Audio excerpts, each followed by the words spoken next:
On peut plus pisser en paix.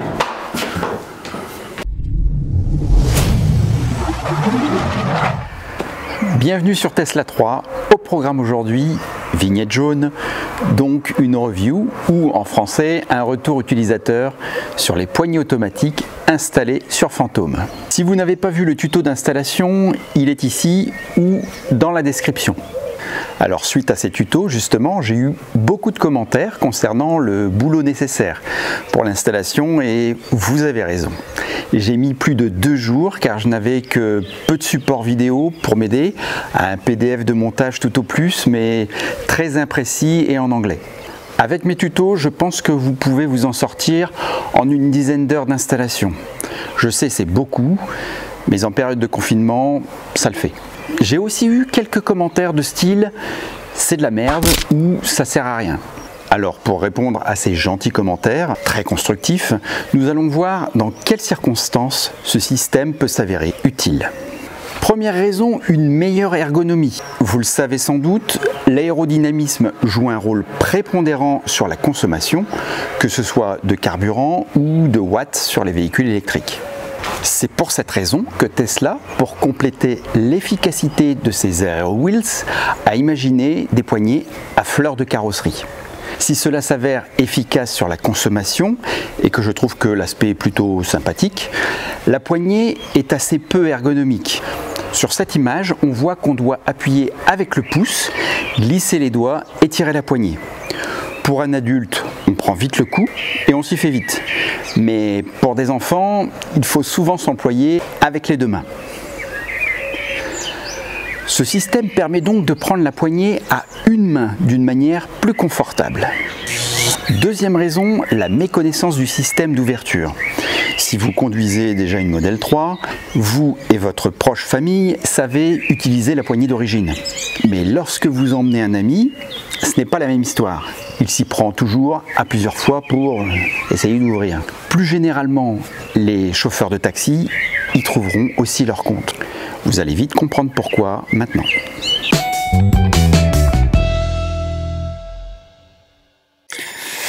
Alors, si je m'approche tout d'abord de la voiture, donc le système est muni d'un module Bluetooth. Si je m'approche de la voiture et que celle-ci est en sommeil profond, les poignées ne souffriront pas.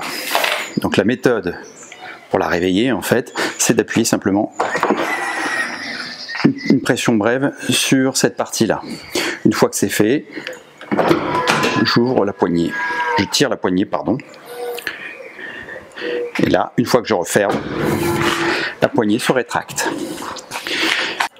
Alors une limitation, il ne faut surtout pas avec ce système appuyer trop profondément sur la poignée car ça va déclencher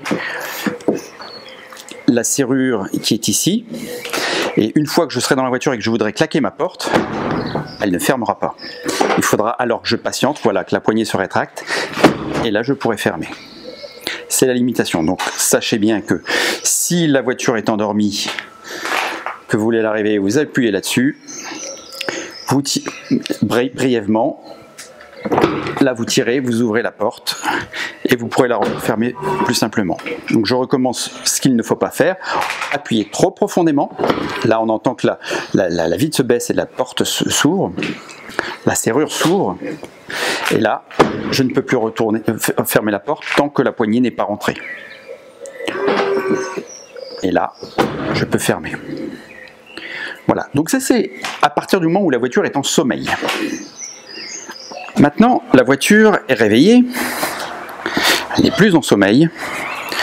Donc, nous allons activer le Bluetooth de notre téléphone. Alors, donc là mon Bluetooth est activé, tout à l'heure j'ai désactivé volontairement. La voiture n'est plus en sommeil puisque je viens de faire une ouverture de porte. Je m'approche de la voiture. Et là, tout de suite, toutes les poignées, les 4 poignées, sortent de la carrosserie. Je tire, je m'installe et je referme. Ma poignée se referme, mais la poignée des passagers est toujours active pendant un laps de temps. Je refais la démonstration avec la voiture qui s'est verrouillée. Je me suis éloigné du Bluetooth, donc les rétroviseurs se sont rétractés. J'approche de la voiture, et là, les poignées ressortent. Je peux directement monter dans ma voiture. Alors la limitation, on l'a vu, hein, quand c'est quelqu'un de votre famille, il n'y a pas de souci. Si c'est un étranger et qu'il appuie trop profondément dessus, alors là, le système s'est ouvert tout seul. Là, je referme. Mais si votre passager, là on va attendre que ça se referme au bout de 15 secondes. Hein. Mais si votre passager... Alors,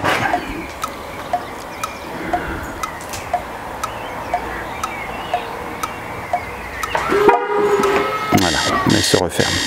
Donc si j'appuie trop fort dessus, même chose pour le passager, là j'ouvre, je referme la porte et là elle ne veut pas fermer forcément puisque j'ai été trop loin, j'ai appuyé trop fort. Donc c'est un petit coup à prendre. Hein. Savoir que quand la voiture est en sommeil, on appuie simplement ici, on tire et on referme. Et quand la voiture n'est pas en sommeil, les ouvertures se font tout seules grâce au Bluetooth. Ça, c'est quand vous avez un téléphone à côté. Maintenant, on va passer avec la carte. Avec la carte, j'ai coupé le Bluetooth là de mon téléphone. Avec les cartes, simplement, on approche ici. Et là, vous avez la poignée qui sort également. Donc ça fonctionne avec la carte bien entendu, mais ça fonctionne aussi pour ceux qui en sont équipés avec la bague, la ring. Passons maintenant à l'intérieur et je pense la partie la plus intéressante pour les taxis.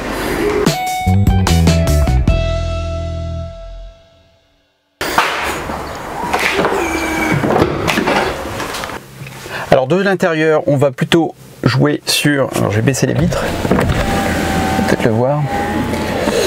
Est-ce que je vais pouvoir avoir un champ suffisant de voir dans les rétros? Alors, vous avez ici le petit symbole de fermeture des portières. Je ferme.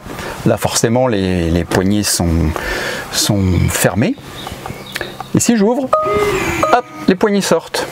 Donc il suffit, en mode parking bien sûr, hein, il suffit de faire ouvrir.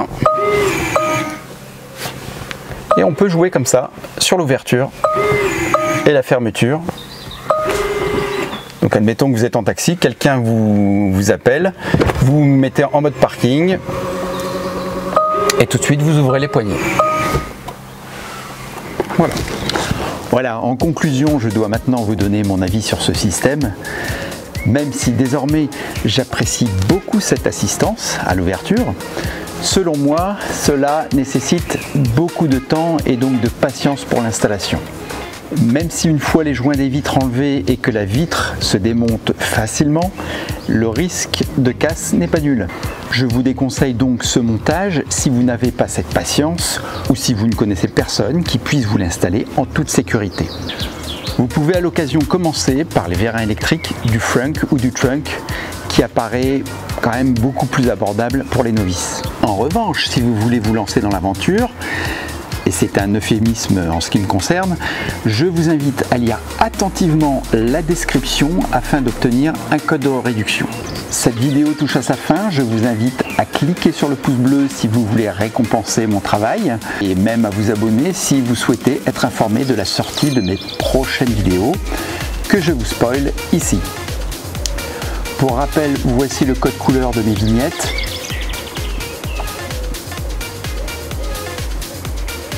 Merci de m'avoir suivi, prenez soin de vous. Ciao, ciao.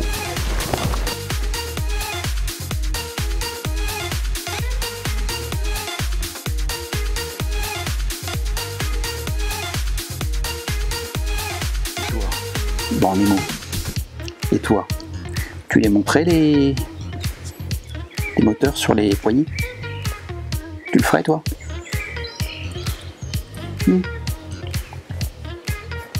T'es un brave chien toi, hein. Mon premier abonné.